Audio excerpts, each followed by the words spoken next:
you've never failed me yet.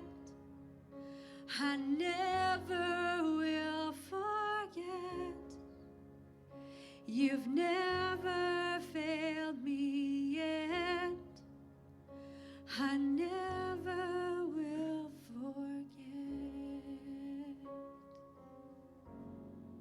Hebrews 10:23 says, let us hold unswervingly to the hope that we profess, for he who promised is faithful. God, we just stand in that promise of your word. The hope that we profess with our lips, the songs that we sing in your presence this morning. We know that you are faithful. God, draw us closer to you today. God, as we continue to see mountains and mountains arise in our lives, may we be reminded who our God is, and that you are great, and that you are mighty, and that you are our defender, and you are hope, our only hope, Lord. So God, we love you in this place. We cherish you. We give you all the glory of our hearts. And in the name of Jesus, we've gathered here, and we pray today. Amen. You may be seated, church.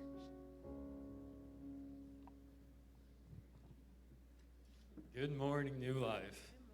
How are you guys all doing? It's good. We were singing that song, and it reminded me of camp. We sang that song on Thursday night at our Kids Zone camp, and we're going to have some of our kids come up and talk about that in a little bit. But we were singing that song, and me and my prayer for our camp this whole week was just spiritual breakthrough. And we're singing that song at camp, and you would not believe the spiritual breakthrough that was happening in that building. If you saw like little kids praying for each other, kids crying. I remember one girl saying, "I'm crying, I don't know why. I'm crying, I don't know why." It's because there was spiritual breakthrough happening in that room on Thursday night. And I just want the same thing for us here. And God did it then. I've seen him move, and I believe he can do it again. And he can do that again today in your lives, is have spiritual breakthrough. And with whatever you're going through, God wants to do that in your life today. He's going to move again. I'm just excited to be a part of that with you guys. So we're going to continue in our time of worship with our tithes and offerings. If the gatekeepers want to come forwards. As always, check out your bulletins. There's always great stuff in there. I don't have one with me today, so I don't know what's in there. I'm a little tired today. But just check out your bulletins. There's always good stuff in there. And be a part of stuff. It's good. There's a lot of good stuff going on here. So we're going to pray. God, we just thank you for this time of worship that we've had this morning. God, we just thank you that you're so good and you're worthy of our praise.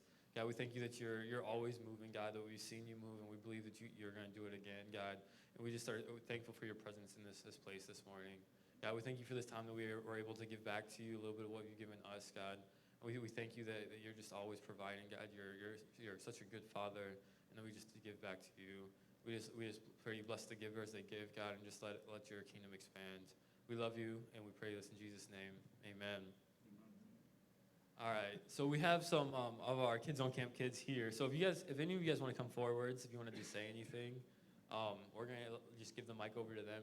And it's cool. The cool thing about our kids is I can kind of trust our kids with the mic.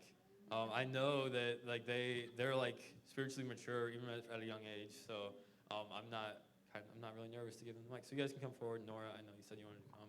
Jordan, Mia, let's have Mia come forward too. All right, you want to go first, Nora? She's just going to tell you a little bit about what camp was like for her. So camp was an amazing experience. I definitely felt like I grew closer to God through this camp. I really enjoyed the lessons. Thank you, Justin and Mia. I would thank Anna. Well, I would thank Anna, but Anna's not here. And thank you, PT and Kelly. Your lessons were amazing. And worship was one of the most amazing times of my life when we worshiped for 4 hours and 15 minutes. Like, you didn't realize you were worshiping for that long. Lots of people were crying. We had so many different worship poses, I want to say, because sometimes we went like this, put our arms around each other. One time we sat on the floor and held hands, and we rose our hands, and it was just an amazing time.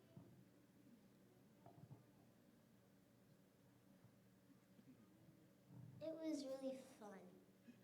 I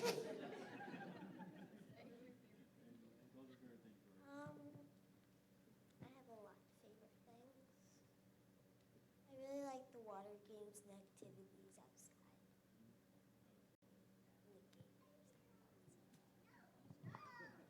wait, stay up here, girls. Mia, you have anything to say? Yeah, camp was so much fun. It's kind of funny because like I don't know, like Justin and I were really tired a lot of time, and it was like, why am I so tired? I'm like young-ish, but I don't know. So they had a lot of energy, and it was just a blast, man. But yeah, a big thing we prayed for was just for newness with God, that the kids would have a new experience with God, and even like us as the leaders and like the young youth leaders, like Lauren was an awesome help, and Tim and Shelly came, and they just did all the background work, like cooking the food and doing the dishes, the things that like, you know, people don't necessarily want to do, but they did that, and just did it selflessly. And yeah, I think it was just so cool. We'd hear the kids just like singing so loud during worship time, and then just like being so pure of heart and just like open to God moving in their lives and just loving one another. And yeah, we believe, and we're praying that, you know, this isn't the stop. This is like not this. This is the start of their lives, and just some breakthrough in their lives of like really following God, and not like just stopping at camp and then doing it once a year, but just something that they continue throughout their lives. So yeah. Yeah, and I just want to say, we have some awesome group of kids here, and they like continue to surprise me every single time we do something with them. Literally, we would have worship time before our lessons for like 30 minutes, and then like more than once our lessons went like almost 2 hours of just teaching. Like Mia spoke a long time, I spoke a long time, like my mom spoke a long time. Like Dad did he's got his 20 minutes down. You guys gets you guys out of here, but we literally would talk for hours, and we'd be like, it's like 10:30. We're supposed to be doing craft, and we're like halfway through a lesson, you know. And it's just so amazing to me that our kids can sit there, and they weren't just like, you know, sitting there like, oh, when is this over? They were like attentive and listening and learning. And I just think we can learn something as adults about how the kids they just sucked all that in for 2 hours to sit there, listen to a lesson, and then after that to worship for 4 more hours is like amazing. And like, I just think that we can all have that. That's that childlike faith that Jesus talks about when he says like we need to have that. I just think we can learn a lot from them. And I thank you girls for being a big part of that. So let's give a hand clap for the girls for their boldness to come up here and talk to you.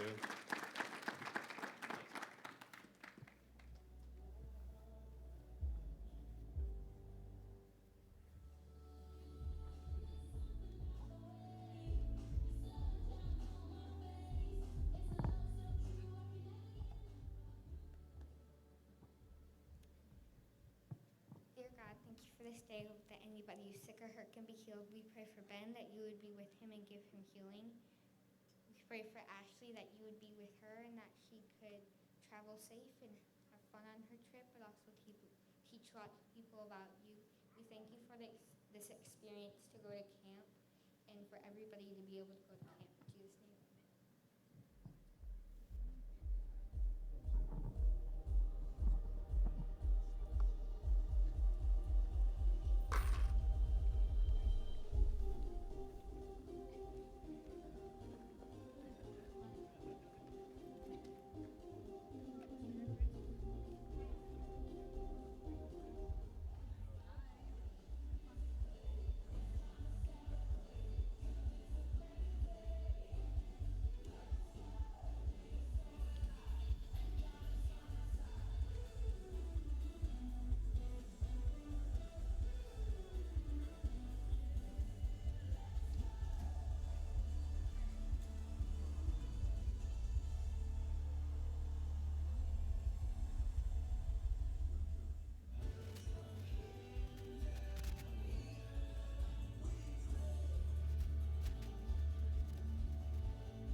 All right, so next Sunday, church will start at 6 a.m.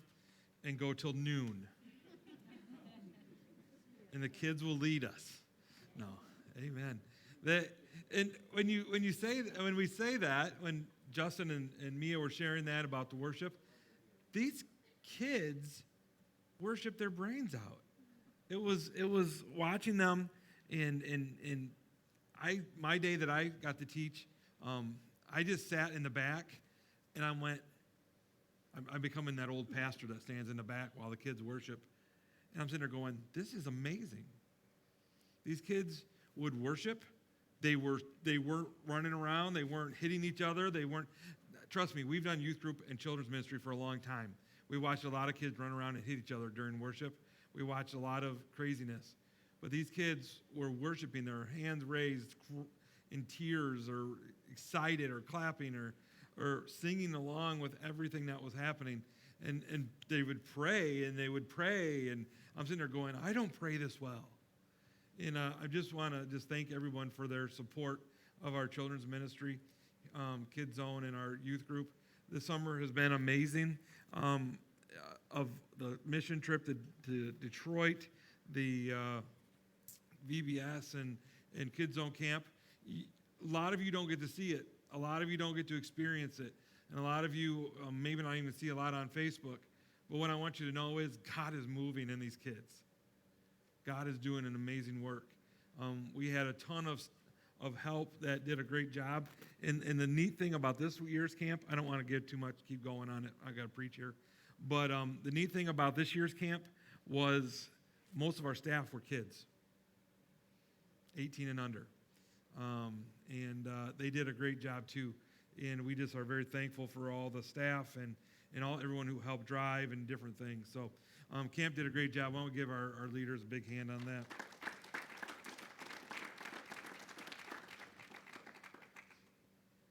We are in week 2 of our Frontline series. We're going to keep going on this series for a couple weeks. And my headset is so jacked up. Wait, I'm sorry. I'm trying to get it figured out there.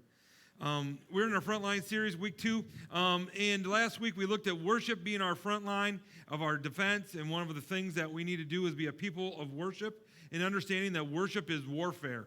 And if you're going to go to battle, you better be ready and prepared with the best things you can have to go into battle, and that is worship. And we define frontline as this. It's a noun. Frontline is a military line or part of an army that is closest to the enemy. The frontline troops, it says. We need to know this as we read this. We need to understand as in a spiritual realm, we are in a battle every day. A lot of us go through life and we're oblivious to it, but I want you to know that we are in a battle. You are in a battle every day. We don't like to think about it. We want to go through life thinking about unicorns and rainbows. We want to go through life thinking, hey, everything's great. I'm going to wake up today. Everything's going to be great. And my kids are going to be great. My marriage is going to be great. My job is going to be great. And I'm going to have a great day. And I'm going to come home and we're going to have steak and lobster. And then we're going to watch a movie and the kids are going to give me a hug and a kiss and go to bed. It's not the way it always goes, is it? But a lot of times we need to understand that we're in a battle. And the spiritual battle's going on. And it's not just a battle, the physical things in our life, but there's a spiritual battle going on around us. And that the enemy, the devil, is constantly prowling around looking for someone to destroy. I don't say this to scare you, but to remind you of the enemy's schemes. Because if you don't know your enemy, you're not going to know how to protect yourself. You're not going to know how to live. You're not going to know what things to do in life and how to do these things. We all know and we all trust that God is bigger than the enemy, and we know who wins. We know that we win in the end. We know that we win today. We know that the battle is won, and we know that we are victorious. But we must understand and know how to go into battle. And we must have a strong front line as we go through our lives. It seems like we're in a time that many have dropped their front line, that many people are losing battles. As we look around in our world today, as we look around at the people around us in our nation, as we see things unfolding the way they are, we see a lot of things happening. We see a front line that's been dropped. We've seen a front line that has not been thought about.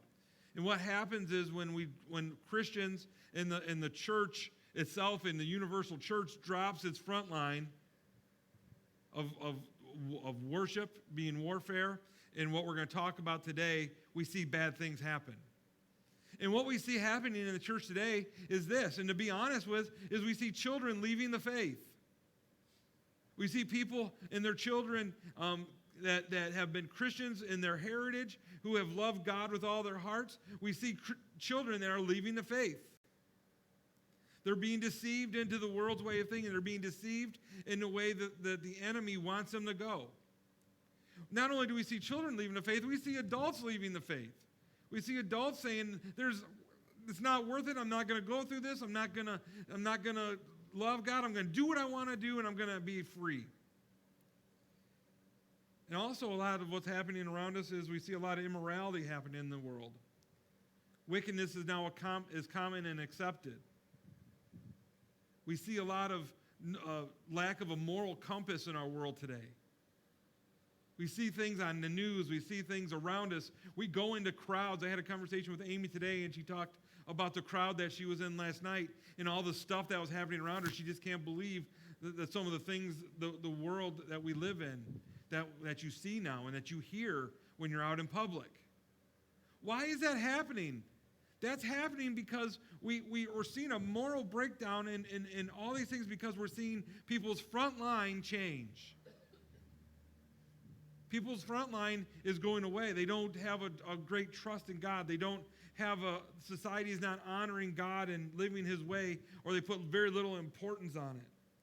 We're seeing more and more people who have no moral or ethical absolutes. That hurts, doesn't it? We see people who have no strong family front line in the spiritual battle that's happening all around us. And the spiritual principle of sowing and reaping is in full effect. You reap what you sow. If we sow godly things, if we sow Christ-like things in the world, if we sow God in all that we do, let's go back to when little Timmy was in school. When little Timmy was in school,